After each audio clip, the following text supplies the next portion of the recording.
জনাব তারেক রহমান সাহেবের ID card 24 ঘন্টা হয়ে গেছে। আলহামদুলিল্লাহ, এটা খারাপ দিক না।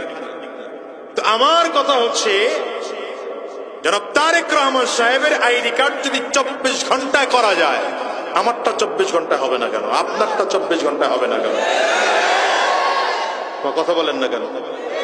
এখানে বাধাটা কোথায়? আমরা জন্ম নিছি, দুনিয়া হলো জন্ম নিবন্ধন আর ভোটার আইডি কার্ড আর হলো সার্টিফিকেটের নাম সংশোধন করার জন্য। এটা করতে করতেই তো জীবন পার। ঠিক না বেঠিক বলেন? আপনারা যদি জনাব তারেক রহমান সাহেবের আইডি কার্ডটাকে মাত্র 24 ঘন্টায় করতে পারেন, তাইলে বোঝা যায় আপনাদের কাছে এমন প্রযুক্তি আছে যে 24 ঘন্টা আইডি কার্ড বের করা যায়। আপনি সাধারণ মানুষকে সার্ভিসটা দিচ্ছেন না কেন? সুদ খাওয়ার জন্য, ঘুষের ব্যবসা করার জন্য। এই কথা বলেন না কেন? এই জন্য আমি বলবো, আগামীতে কারা ক্ষমতায় যাবেন জানি না, যারাই যাবেন, আল্লাহ যাদেরকে ক্ষমতায় নিবে, সরকারি চাকরিজীবীগুলোর মধ্যে যেগুলো সুদখোর আছে, যেগুলো ঘুষখোর আছে, প্রত্যেকটাকে শাস্তির আওতায় নিয়ে আসেন। এই বাংলাদেশ অটোমেটিক সুন্দর হয়ে যাবে। আমার দেশের হাজারো মানুষকে আমি দেখেছি শুধুমাত্র আইডি কার্ড ঠিক করার জন্য 100 দিন দৌড়ায়, কাজ হয় না। জন্ম নিবন্ধন ঠিক করার জন্য দৌড়ায়। আমি এই জন্য এলাকায় যখন দায়িত্ব আমার আসলো, আমি প্রথম ঘোষণা দিয়েছি যে আমি জন্ম নিবন্ধন সংশোধন করে দেব তো দিবই, সরকারি ফি যতটুকু আছে সেটা পর্যন্ত কারো কাছ থেকে নেব না, আমি নিজের টাকায় সেটা করে দেব। আলহামদুলিল্লাহ, আমার এলাকা এখন ভেজাল মুক্ত, আল্লাহ শুকর। জনপ্রতিনিধি হইল যে আমার আয়সা আমার যেটা কাজ করতো এটা আমার প্রস্তাব দিছে, হুজুর 100 টাকা করে, স্বাক্ষর দিলে 100 করে। বুঝেন নাই কথা? আগের জনরা যেমনি দিছে, পরের জন্য এমনি প্রস্তাব দিব। বললাম কোনো 100 নাই, তুমিই টাকা নিবা কম। আর আমি এটা ফ্রি করার ঘোষণা করে দিছি, নতুন আইডি জন্ম নিবন্ধন করবে তো ফ্রি, স্বাক্ষর দেব তাও ফ্রি। আমার তো জনগণের টাকা খাওয়ায়া ভোট নেওয়া লাগে নাই, তো আমি জনগণের সেবা দিতে গিয়ে টাকা খাবো কেন? এখন আপনারা যাদেরকে টাকা খাইয়া ভোট দেন, তার কাছ থেকে সেবা নিতে গেলে তো টাকা দিয়েই সেবা নেওয়া লাগবে। কি কথা বুঝেন নাই? আমাদের চরিত্র ভালো না তো, আমাদের এদেশের চরিত্র ভালো নয় জাতি। কত সাহাবীরা রাষ্ট্রপ্রধান ছিলেন, দেশ পরিচালনা করেছেন। যদিও এখনকার ভাষা পরিবর্তন হয়েছে, আমরা এখন কেউ বলি মেম্বার, কেউ বলি চেয়ারম্যান, কেউ বলি এমপি, কেউ বলি মন্ত্রী, কেউ বলি প্রধানমন্ত্রী, কেউ বলি প্রেসিডেন্ট। সাহাবীদের যুগেও আমার নবীর সাহাবীরা আমিরুল মুমিনিন ছিলেন কি ছিলেন না? ওমর ফারুক ছিলেন, ওমর ফারুক, আবু বকর সিদ্দিক, হযরত উসমান, হযরত আলী, এরা আমিরুল মুমিনিন খলিফাতুল মুসলিমিন ছিলেন কি ছিলেন না? জান্নাতি না জাহান্নামী? তাইলে এখনকার রাষ্ট্রপ্রধানরা কেন জাহান্নামী হয়? তার কারণ হলো রাষ্ট্র চালাইলেও জান্নাতে যাওয়া যায়, কিন্তু দ্বীনের বিরোধিতা করার কারণে রাষ্ট্রপ্রধান হইলেও জাহান্নামে যেতে হয়। ঠিক কিনা জোরে বলো? এই জন্যই তো আমরা হুজুররা এত কেন চিল্লাই বলো, ওয়াজ মাহফিল কেন করি বলো, এই জুমার দিনের বয়ান কেন, হাক্কানি উলামায়ে কেরামদের, পীর মাশায়েখদের খানকার মেহনত গুলো কেন? একটাই মাত্র কারণ হলো মানুষদেরকে আমরা বুঝাইতে চাই, বাবা আল্লাহ দুনিয়া চাইলেও দেন, না চাইলেও দেন, তবে দুনিয়াটায় আল্লাহ তাআলা পাঠিয়েছেন দুনিয়াতে থাকা অবস্থায় জান্নাত কামাই করে জমিন থেকে বিদায় হওয়া লাগবে। আমরা বুঝাইতে চাই, এই দেশের মেম্বার থেকে আরম্ভ করে প্রেসিডেন্ট পর্যন্ত, চৌকিদার থেকে আরম্ভ করে মন্ত্রণালয়ের সচিব পর্যন্ত প্রত্যেকটা মানুষ যদি দিনদার হয়ে যায়, তাইলে রাষ্ট্রের দায়িত্ব পালন করার পরেও জান্নাতে যাওয়া যায়। ঠিক না বেঠিক জোরে বলেন? মুসলমান, এই জন্য বলি দিন শিখার কোনো বিকল্প নাই, দিন শিখার কোনো বিকল্প নাই। ওয়াকাযা বিমা ইউরিদু হিকমাতাও ওয়া হুকমা,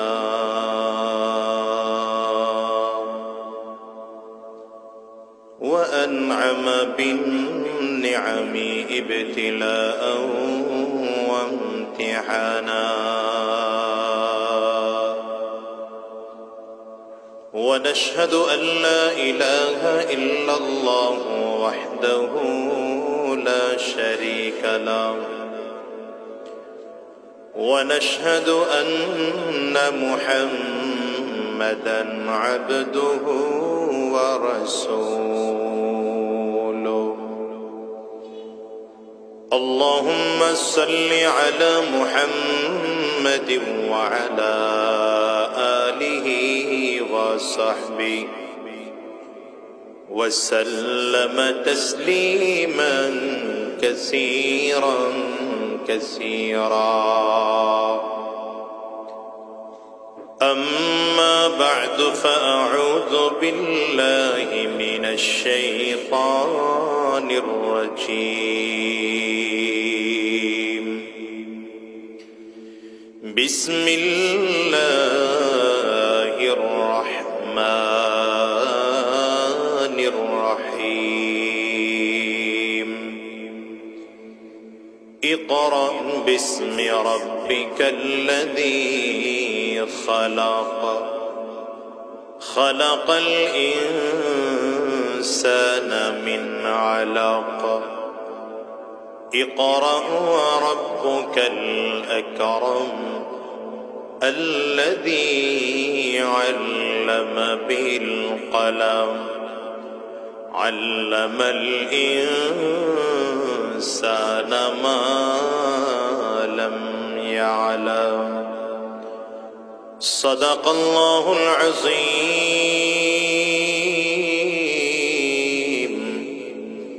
وصدق رسوله النبي الكريم ونحن على ذلك من الشاهدين والشاكرين والحمد لله رب العالمين سبحانك لا علم لنا إلا ما علمتنا إنك أنت العليم الحكيم رب اشرح لي صدري ويسر لي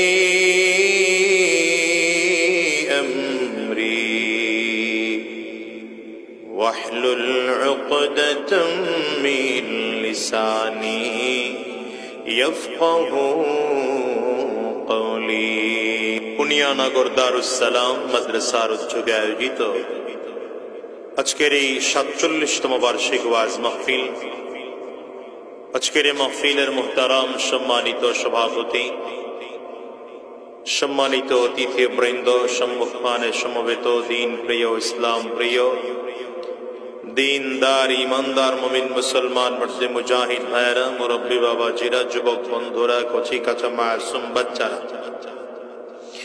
পর্দার অন্তরালে অবস্থানরত সম্মানিত শ্রদ্ধেয় মা ও বোনেরা আল্লাহ পাকের শুকর যে আল্লাহ তাআলা আপনাকে আমাকে অত্যন্ত দয়া করে মায়া করে মহব্বত করে ভালোবেসে আজকের এই কোরআনী মজলিসে জান্নাতি বাগানে ইমানদারদের মজলিসে আল্লাহ ওয়ালাদের মজলিসে বিশেষ করে আল্লাহ পাকের জাকিরিন ও শাকিরিন বান্দাদের মজলিসে যে রব্বি করিম মৌলাই করিম আপনাকে আমাকে আসার বসার তৌফিক দান করেছেন সে মহান রব্বুল ইজ্জত ওয়াল জালালের দরবারে শুকর আদায় করি আমরা সকলেই জবান খুলে আওয়াজ দিয়ে জোরে সোরে বলি আলহামদুলিল্লাহ।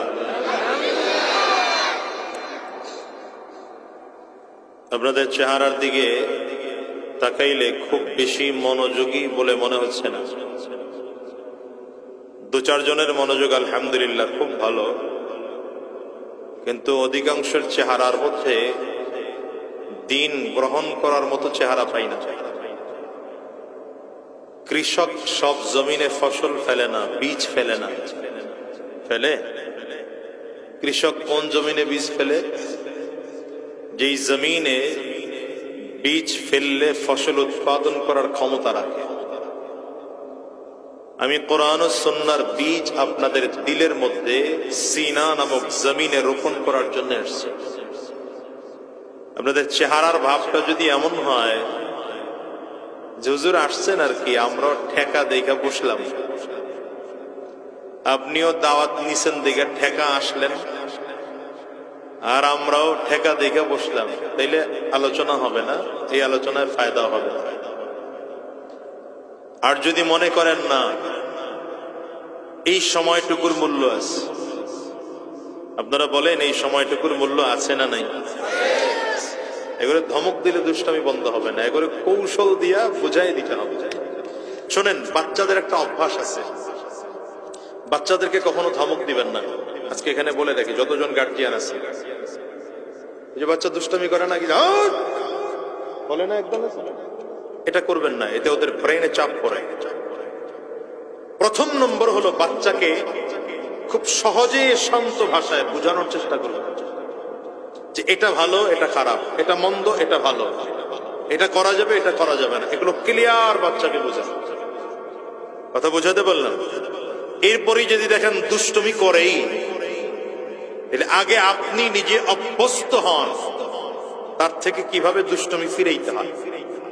আমাদের দেশের অধিকাংশ বাচ্চারা মোবাইলে আসক্ত, এর কারণ হলো বাপ আর মা নিজে মোবাইলে আসক্ত। এদেশের যুবকদের অবস্থা এমন যে এরা মনে করে ফেসবুক, ইউটিউব, গুগল, আমার নতুন একটা বেরোইছে না, কি যেন, এই যে এআই,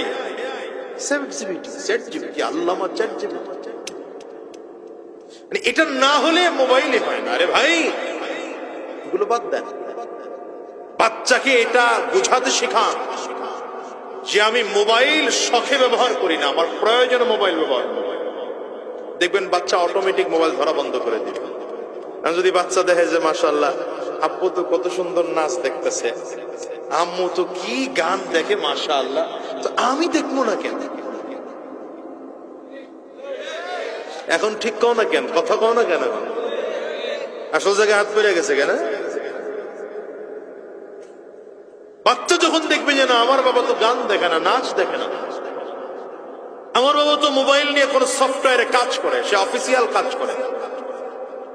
বুঝেন নাই কথা? মোবাইল দিয়ে অফিসিয়াল কাজ হয়। আমাকে বাংলাদেশ দেখে না, আমরা দুনিয়ার আগামাতা কিছুই বুঝি না। একটা মাওলানা ইউটিউব ডাউনলোড করে রাখছে, মুফতি ফেসবুক, আর এদেশের আসস কেন, আসিস কেন, তোরাই তো ইনকাম করস, আসস কেন? বাংলাদেশের বাহিরের রাষ্ট্রগুলো, উন্নত রাষ্ট্রগুলোতে দেখবেন মোবাইলের সফটওয়্যার দিয়ে তারা গোটা পৃথিবী পরিচালনা করে। একজন ব্যক্তির 5টা-10টা শপিং আছে, শপিং মল, দোকান আছে, উনি মোবাইল দিয়ে কন্ট্রোল করতেছে।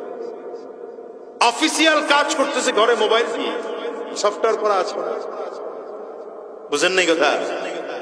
গাড়ি বিক্রি হলো, ক্রয় হলো, মোবাইলের মাধ্যমে অটোমেটিক ট্রান্সফার হয়ে গেল। কথা বলেন না কেন? জমি বিক্রি হলো, মোবাইলের মাধ্যমে বিক্রয় ক্রয়ের সাথে ক্লিয়ার হয়ে গেল।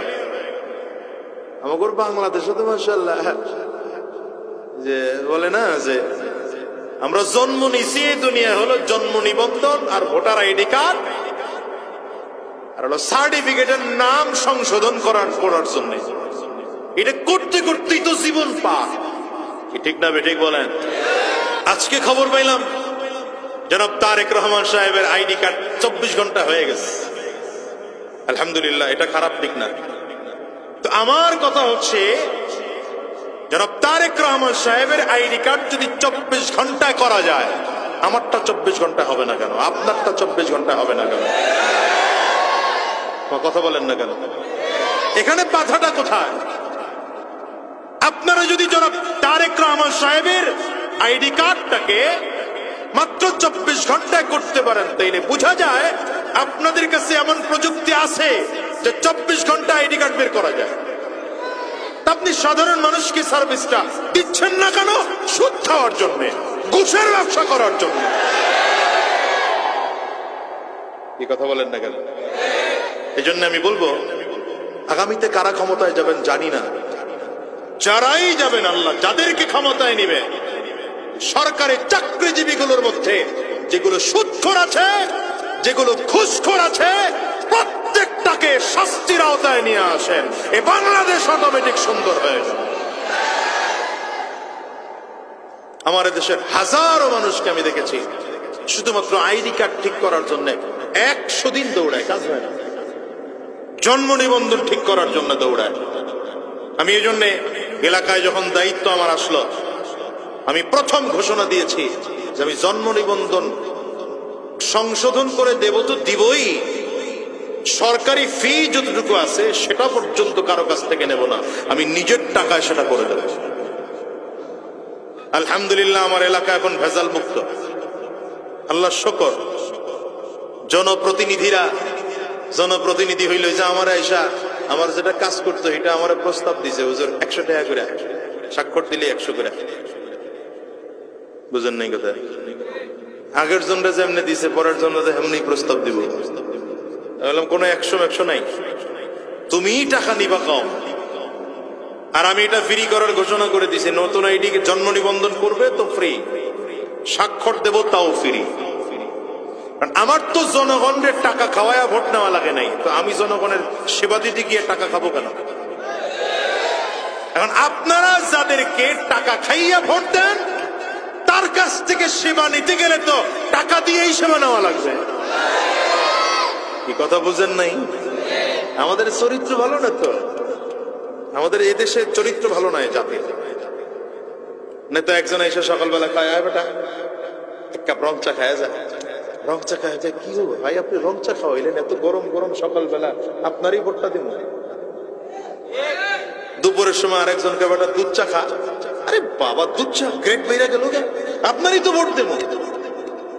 সন্ধ্যার পরে আরেকজন কা বেটা রসগোল্লা খা, হ্যাঁ কথা কন লাগে, রসগোল্লা খায় ভোট আপনারে দিব না দুনিয়া দিমু কারে বলেন?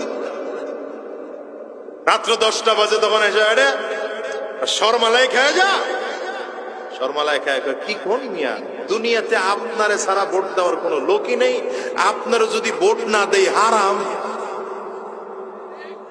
আরে ভাই এটা আমি জনগণের কথা আপনাদের শুনাইতেছি, কি কথা বলেন না কেন? নির্বাচনের আগের রাত্রে 12টার পরে যখন 500 টাকার নোট পাওয়া যায়, নোট পায় এবার কোলে নিবে না, বুকে নিবে না, হাতে লাগাবে, কি করবে দিশা পায় না। আরে ভাই 500 টাকার নোট দিছেন, ভোট আপনারে দিব না আমার বাপেরই দিব। মানুষ একজন অলরেডি 5 জনরে ভোট দেওয়ার ওয়াদা করে ফেলছে, তো এই দেশ ভালো হবে কোথা থেকে? কথা বলেন না কেন? রাগ করলেন? রাগ করলেন? আর রাগ করেন গা, 1 কিলো খালি টান দিয়ে মেইন রোডে উঠতে পারলে হইছে। যে আয়াতে কারিমা তিলাওয়াত করেছে আল্লাহ রাব্বুল আলামিন, এই আয়াতগুলোই কোরআনুল কারীমের ওয়াহী হিসাবে নবীজির কাছে সর্বপ্রথম পাঠিয়েছেন। সূরাতুল আলাকের প্রথম 5টি আয়াত আল্লাহ তাআলা জিবরিল আমিনকে নবীজির সামনে পাঠায়া এই সূরা নাযিল করে, এই আয়াত নাযিল করলেন। ইকরা বিসমি রাব্বিকাল্লাযী খালাক, পড়েন اقرأ باسم ربك الذي خلق خلق الإنسان من علق اقرأ وربك الأكرم الذي علم بالقلم علم الإنسان ما لم يعلم। এই আয়াত প্রথম নাযিল হলো। জিবরিল আমিন আমার নবীর কাছে চলে আসলেন। নবীজি জবালে নূরের গারে হিরার মধ্যে আছেন 40 দিন পর্যন্ত। নবীজি ধ্যানের মধ্যে আছেন, 40 দিন পার হয়ে গেল।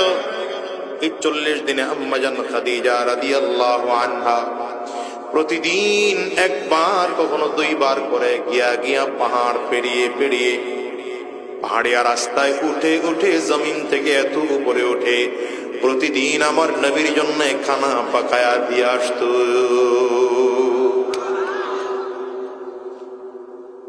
রাসূলুল্লাহ সাল্লাল্লাহু আলাইহি ওয়াসাল্লামের 40 দিন যখন হয়ে গেল, সেই বুখারীর বর্ণনা জিবরিল আমিনকে আমার নবী জীবনের এই প্রথম নিজস্ব আকৃতিতে দেখেছেন।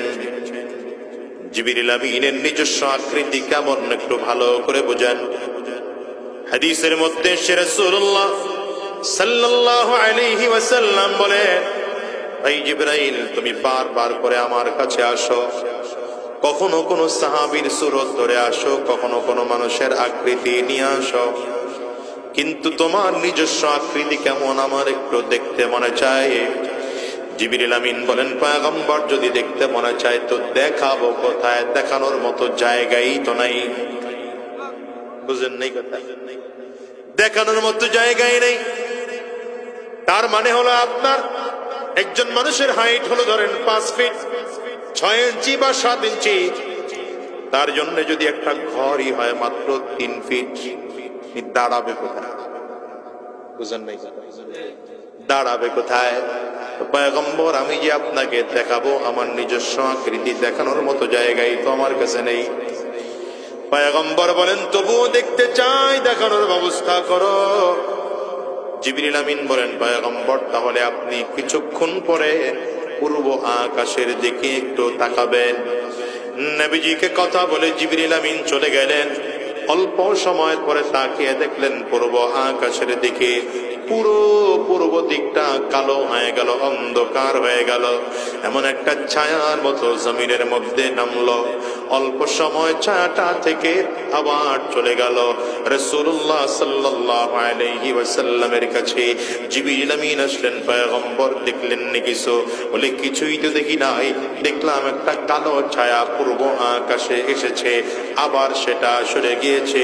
জিবরিল আমিন বলেন, পয়গম্বর যে কালো ছায়া দেখেছেন এটা আমি জিবরাইল কে আমার আল্লাহ 70,000 পাখা দিয়েছে, এর মধ্যে একটা পাখার অল্প কিছু অংশ আপনি মাত্র দেখেছে। সুবহানাল্লাহর আওয়াজ হইল না? আরো জোরে বলে। আল্লাহ পাকের যত ফেরেশতা আছে জমিনের মধ্যে আসমানের মধ্যে, গোটা জগতে আল্লাহ যত ফেরেশতা বানাইছেন সব থেকে ছোট যে ফেরেশতা আছে, এই ফেরেশতার মাথায় যদি গোটা দুনিয়ার সব পানিগুলোকে পাত্র ছাড়া ঢেলে দেওয়া হয়, নবীজি বলেন একটা ফোঁটা পানিও মাথা থেকে পড়বে না। কেমন ফেরেশতা, কত বড়! এর মধ্যে জিবরিল আমিন তো সরদারওয়ালা ফেরেশতা, 4 জন ফেরেশতা সরদারের মধ্যে একজন জিবরাইল। এমনকি জিবরিল আমিনের নাম সবার উপরে আসছে। এই জিবরিল আলাইহিস সালাতু ওয়াস সালাম নিজস্ব আকৃতি নিয়ে নবীজির সামনে দাঁড়ালেন। পয়গম্বরের সামনে দাঁড়ায় বললেন, ইয়া মুহাম্মদ ইকরা। সহিহ বুখারীর বর্ণনা, নবী আপনি পড়েন। নবীজি বললেন, মা আনা বিকারিন, পড়তে জানি না। পয়গম্বর বলেন, ফাআখাযানি ফাগাত্তানি হাত্তা বালাগা মিন্নিল জুহুদ ফাআরসালানি। জিবরিল আমাকে ধরলেন, সিনার সাথে সিনা মিলায় চাপ দিলেন। চাপ দিয়ে এত জোরে চাপ দিয়েছেন যে প্রচন্ড ব্যথা পেয়েছি আমি। এরপরে আবার ছেড়ে দিলেন, ছেড়ে দিয়ে বললেন, আবার পড়েন। নবীজি আবার বললেন, মা আনা বিকারিন, পড়তে জানি না। জিবরিল আবার ধরলেন, আবারও সিনার সাথে সিনা মিলায় চাপ দিলেন, আবারও ছেড়ে দিলেন, আবারও বললেন পড়েন। নবীজি আবারও বললেন, পড়তে জানি না। জিবরিল আমার নবীকে আবারও ধরলেন, সিনার সাথে সিনা মিলায়া আবার তৃতীয়বারেও চাপ দিলেন। ফাকাত্তানি সালিসা, তৃতীয়বারেও চাপ দিলেন। চাপ দিয়ে ছেড়ে দিয়ে বললেন, ইকরা বিসমি রাব্বিকাল্লাযী খালাক। সেই প্রভুর নামে পড়েন যেই প্রভু আপনাকে সৃষ্টি করেছেন।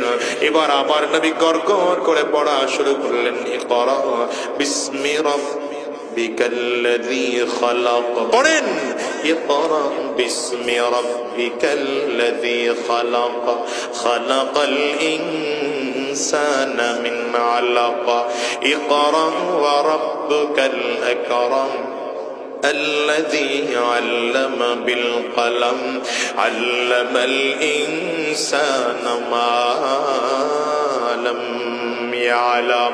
ভালো করে বুঝুন মুসলমান, জিবরিল আমিন যখন আমার নবীকে পড়ার জন্য বললেন, নবীজি প্রথমবার বললেন পড়তে জানি না, আবারও বললেন পড়তে জানি না, আবারও বললেন পড়তে জানি না।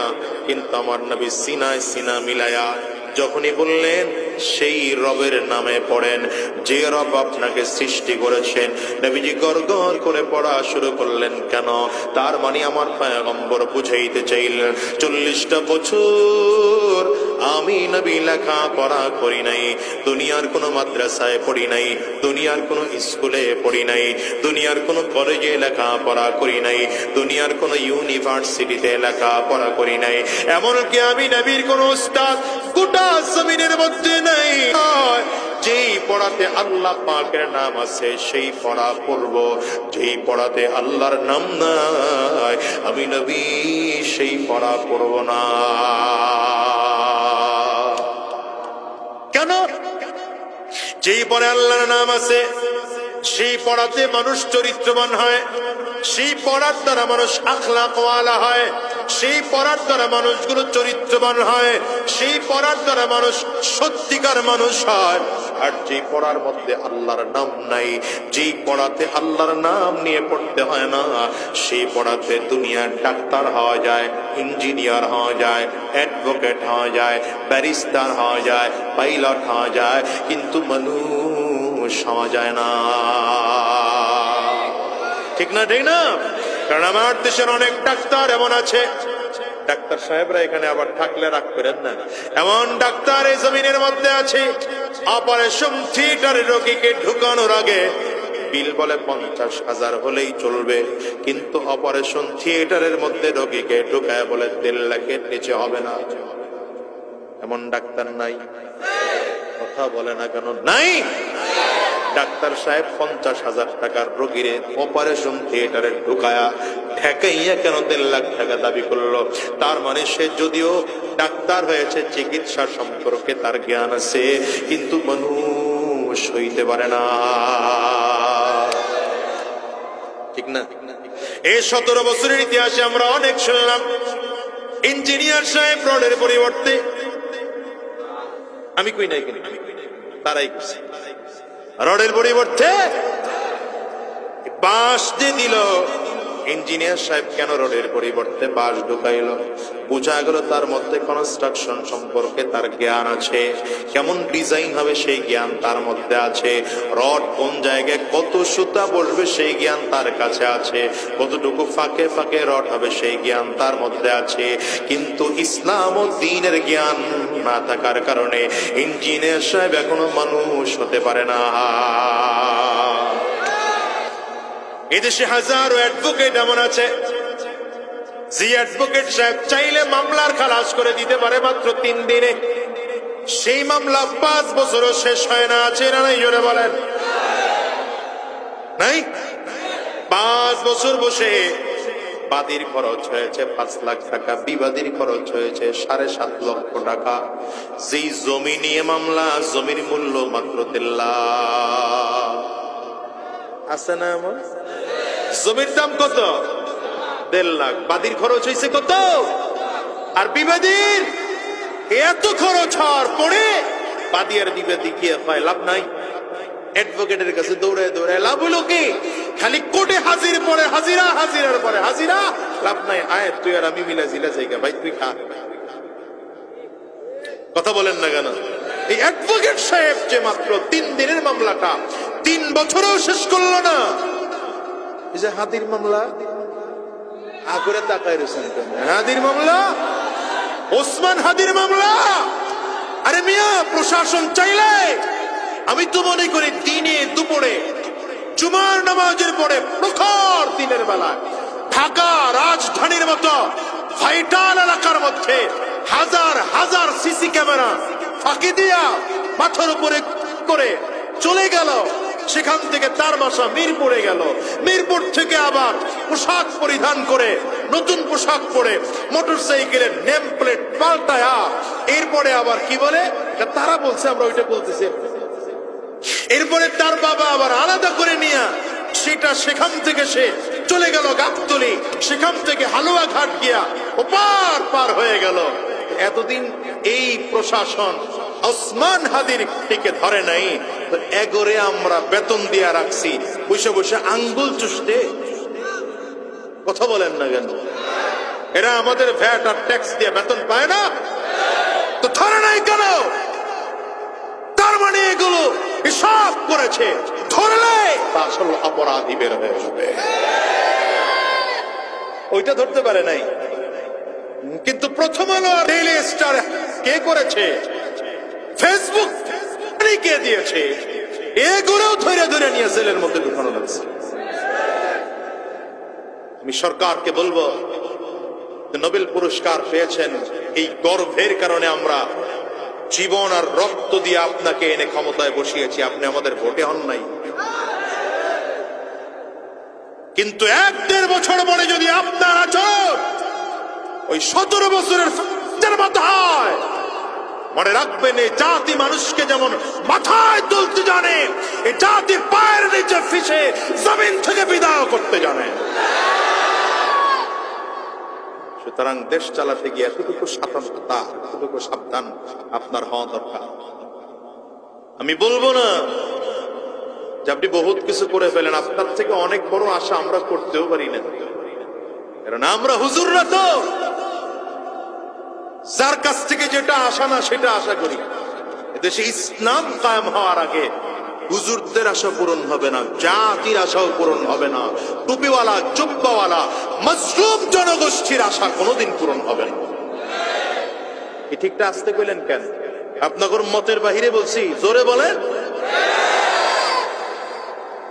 আমি মাঝে মাঝে বলি, এটা রাজনৈতিক আলোচনা মনে করেন না, এটা রাজনৈতিক কথা না, এটা ইমানি কথা, নীতি আর নৈতিকতার কথা। এটার ধাক্কায় আবার কেউ কহেন না যে হুজুর রাজনীতি করতে আইছেন।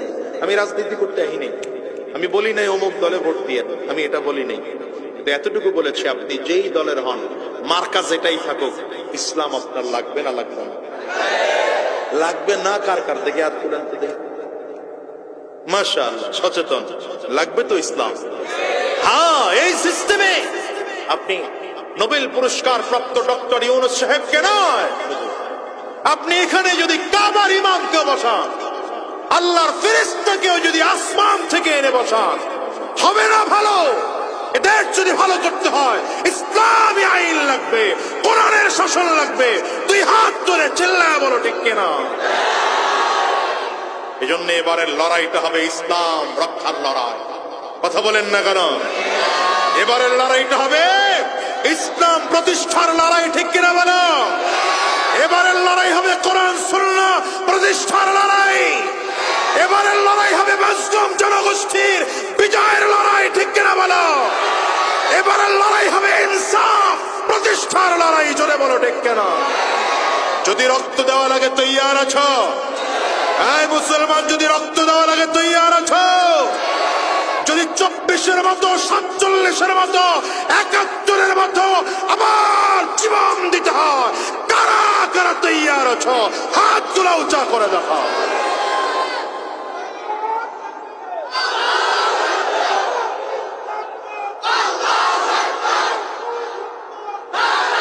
আল্লাহ কবুল করুন, জোরে বলেন আমিন। রাগ করলেন? আমার দেশে হাজারো ডাক্তার আছে, হাজারো ইঞ্জিনিয়ার আছে, হাজারো অ্যাডভোকেট আছে, এদের মধ্যে শিক্ষার অভাব নাই, কিন্তু মানুষ হয় নাই। বলেন কেন মানুষ হয় নাই? কোরআনের শিক্ষা নাই, আসমানের শিক্ষা নাই, তাওহীদের শিক্ষা নাই, রিসালাতের শিক্ষা নাই। জোরে বলেন ঠিক না বেঠিক? বলেন তো এদেশের কয়জন আলেম চুরি করেছে? কন্যা থাকলে বলেন কয়জন আলেম ডাকাতি করেছে? কয়জন আলেম ছিনতাই করেছে? কয়জন আলেম পরের ঘর লুণ্ঠন করেছে? করে নাই। কেন? আলেম ডাক্তার না, ইঞ্জিনিয়ার না, অ্যাডভোকেট না, পাইলট না, ব্যারিস্টার না, কিন্তু কোরআন ও সুন্নাহর জ্ঞান থাকার কারণে তাদের মধ্যে নীতি আর নৈতিকতা আছে। ঠিক না বেঠিক? এটা হচ্ছে এই আয়াতের প্রথম শিক্ষা। দ্বিতীয় নম্বর শিক্ষা, তাহলে প্রথম শিক্ষা কি শিখলাম? যেই শিক্ষায় আল্লাহর নাম আছে সেটা মানুষকে মানুষ বানায়, সেটা মানুষকে নীতি আর নৈতিকতা শিখায়। আর যেই শিক্ষায় আল্লাহর নাম নাই, সেই শিক্ষায় গোটা দুনিয়ার সব থেকে বড় শিক্ষিত বানাইলেও মানুষ বানায় না। তাইলে আমার এই মেসেজ দিয়ে কি বুঝলেন? ডাক্তার হওয়া যাবে না। কথা বলেন না? ডাক্তার হওয়া যাবে না, ইঞ্জিনিয়ার হওয়া যাবে না, অ্যাডভোকেট হওয়া যাবে না। সবাইকে আমার মতো হুজুর হওয়া লাগবে না। ডাক্তার হন, ইঞ্জিনিয়ার হন, অ্যাডভোকেট হন, পাইলট হন, ব্যারিস্টার হন, কিন্তু মানুষ হওয়ার জন্য আপনাকে কোরআন শিখতেই হবে। বুঝেন নাই না? সবাই আমার মতো আলেম হওয়ার দরকার নাই। এ দেশটা এমন এক সিস্টেম, এখানে ডাক্তার না থাকলে দেশ চলবে না, ইঞ্জিনিয়ার না থাকলে দেশ চলবে না, অ্যাডভোকেট ছাড়া দেশ চলবে না। কিন্তু মনে রাখতে হবে, মানুষ হতে হলে আপনাকে কোরআন ও সুন্নাহর জ্ঞান আপনাকে অর্জন করতেই হবে। এটা হলো 1 নম্বর মেসেজ। 2 নম্বর মেসেজ খেয়াল করেন, নবীজির কাছে জিবরিল আমিন এসে যখন বললেন পড়েন, নবীজি কি বললেন? কথা বলেন। নবীজি কি বললেন? আমি পড়তে জানি না। আচ্ছা, আমি আপনাকে একটা প্রশ্ন করলাম, আপনি বললেন আমি জানি না, আমার উচিত কি আপনাকে শিখিয়ে দেওয়া? ঠিক না বেঠিক? কিন্তু জিবরিল আমিন আমার নবীকে শিখালেন না, না শিখায় কি করলেন? সিনার সাথে সিনা মিলাইয়া চাপ দিলেন। কথা বলে না? একবার না, 2 বার না, 3 বার নবী বলেছেন পড়তে জানি না। 3 বারই জিবরিল আমিন আমার নবীকে সিনায় সিনা মিলায় চাপ দিচ্ছেন। কারণটা কি?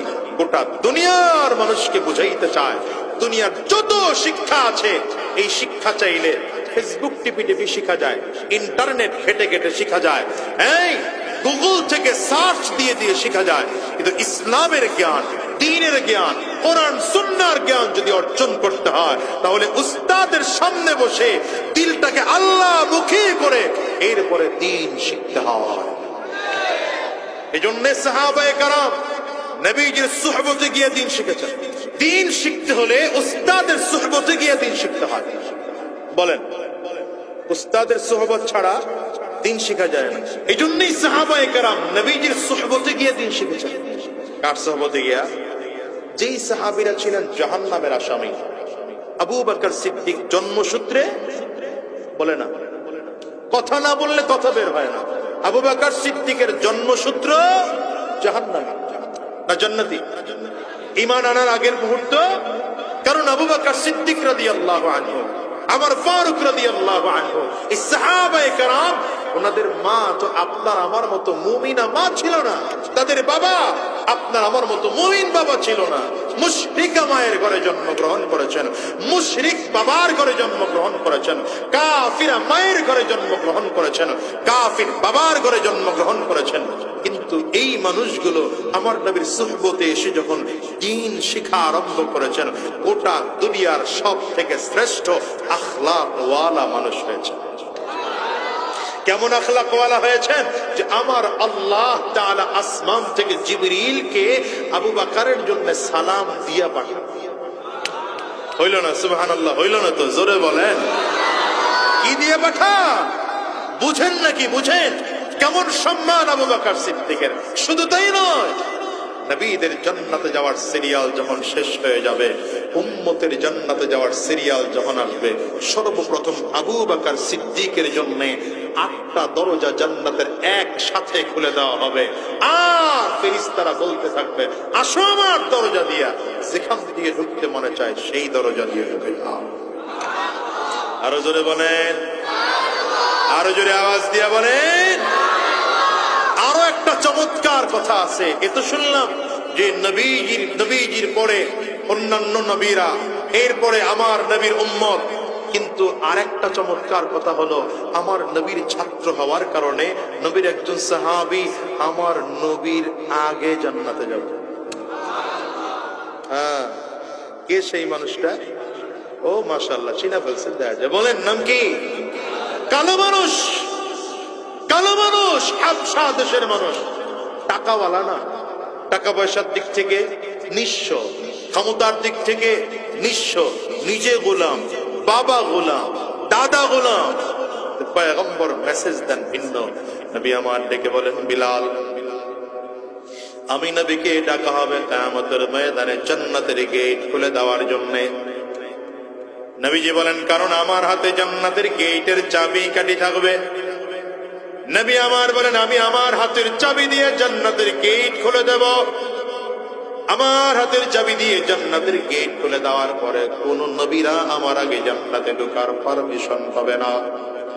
সবার আগে আমি নবী মুহাম্মদুর রাসূলুল্লাহ সাল্লাল্লাহু আলাইহি ওয়াসাল্লাম জান্নাতের মধ্যে ঢুকবো, আমার পরে অন্যান্য নবীরা জান্নাতের মধ্যে ঢুকবে।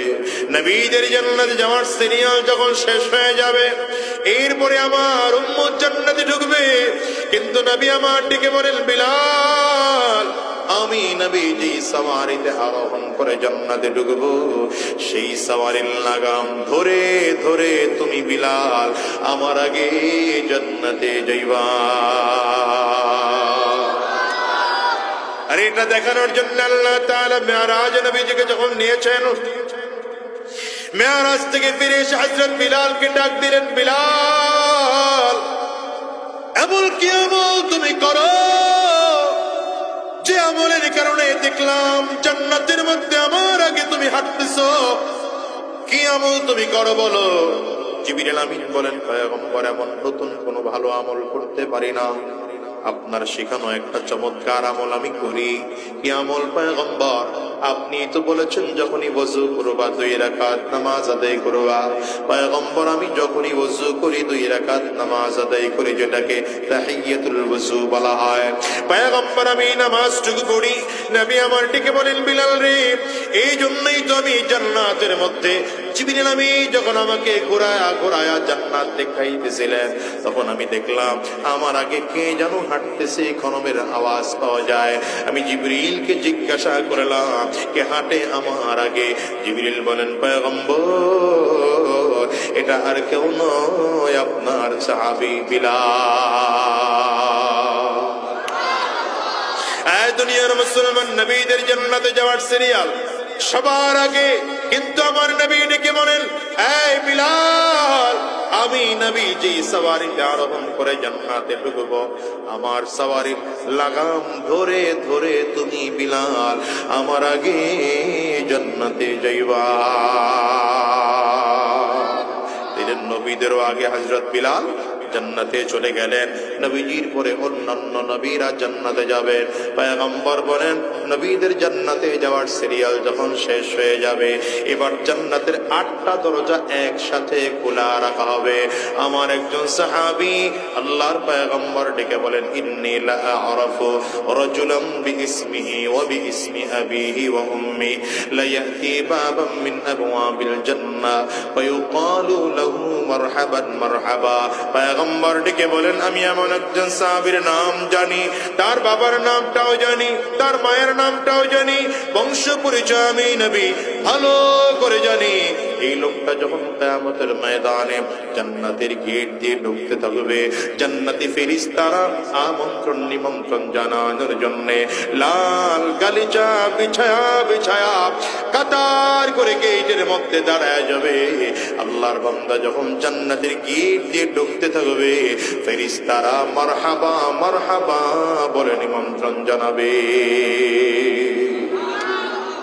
সাহাবায়ে কেরাম ডেকে বললেন, পয়গম্বর, কেমন দামি মানুষ, আমরা একটু তার নাম জানতে চাই। নবী আমার নাম ডেকে বললেন, এই সাহাবীরা, নামটা জানতে চাও? তাইলে জেনে নাও, লোকটা আর কেউ নয়, লোকটা আর কেউ নয়, লোকটা আমার সাহাবী আবু বকর। আল্লাহু আকবার, চিল্লা বলো। পয়গম্বর আরবি ডেকে বলেন, দুনিয়ার সাহাবীরা শোনো, ফজরের নামাজের পরে একদিন আমার নবী মসজিদে নববীর মধ্যে সাহাবায়ে কেরামদের সামনে বসা। নবীজি সাহাবায়ে কেরামদের সামনে বসে বসে বলছেন, সাহাবীরা, ইন্নী রাআইতু কসরান ফি নাওমি, আজকে রাতের বেলায় আমি স্বপ্নের মধ্যে একটা দামি বিল্ডিং দেখলাম। দামি বিল্ডিংটা 4টা দেওয়াল দিয়ে তৈরি করা হয়েছে। এর মধ্যে একটা দেওয়াল মুনি মুক্তা দিয়ে তৈরি করা হয়েছে, একটা দেওয়াল জবরদস্ত পাথর দিয়ে তৈরি করা হয়েছে, একটা দেওয়াল ইয়াকুত পাথর দিয়ে তৈরি করা হয়েছে, জান্নাতের আরেকটা দেওয়াল স্বর্ণ দিয়ে তৈরি করা হয়েছে। নবী আমার ডেকে বলেন, দেওয়ালগুলো গাঁথনি করতে গিয়া মাঝখানে কোনো বালু আর সিমেন্ট ব্যবহার করা হয় নাই, মাঝখানে ব্যবহার করা হয়েছে মিশকু আর আম্বর। নবী আমার ডেকে বলেন জান্নাতের ফ্লোরটা বানানো হয়েছে জাফরান দিয়া। এত দামি বিল্ডিং দেখে জিজ্ঞাসা করলাম লিমান হাদা, এত সুন্দর দামি বিল্ডিংটা কার? একজন এসে বললেন ফাতাম মিন কুরাইশ, এটা কুরাইশ বংশের একজন যুবকের। নবী আমার ডেকে বলেন জানান্তু ইন্নী মিন কুরাইশ ওয়া ইন্নাহু লি। পয়গম্বর বলেন মনে মনে চিন্তা করলাম আমিও তো কুরাইশ বংশের একজন যুবক, তাইলে মনে হয় জান্নাতের বাড়িটা আমার জন্যই বরাদ্দ করা। নবী বলেন চিন্তা করে এক কদম দুই কদম সামনের দিকে আগাইলাম, হঠাৎ করে আল্লাহর ফেরেশতা এসে সামনে দাঁড়িয়ে বললেন পয়গম্বর এই বাড়িটা আপনার নয়, এই বাড়ি আপনার সাহাবী ওমরের। এমন করে করে আমার নবী 10 জন সাহাবীকে জীবদ্দশায় জান্নাতের সার্টিফিকেট দিয়েছেন। শুধু তাই নয়, সব সাহাবীদের ব্যাপারে আমার আল্লাহ পাকের ঘোষণা রাদিয়াল্লাহু আনহুম ওয়া রাদু আন। আল্লাহ বলেন আমিও তোমার সাহাবীদের প্রতি খুশি, সাহাবীরাও আমার প্রতি খুশি।